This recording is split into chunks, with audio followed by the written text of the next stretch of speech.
حال اشتهت دواء السيد مطحن السيد هذا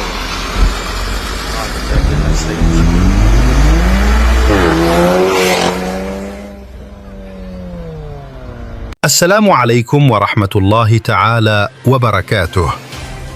مع الانتشار الكبير للعصابات من الجنسيات الإفريقية المختلفة في القطر الجزائري وامتلاكها للأسلحة ونشاطها العدواني تجاه الآخرين من سرقة وضرب، قامت إحدى هذه العصابات المسلحة بالتعدي على شخص ليلة السبت في بلدية عين الله ولاية البيض غرب الجزائر، حيث انهالوا عليه بالضرب وهم مدججين بالسيوف، وقاموا بسرقة ممتلكاته.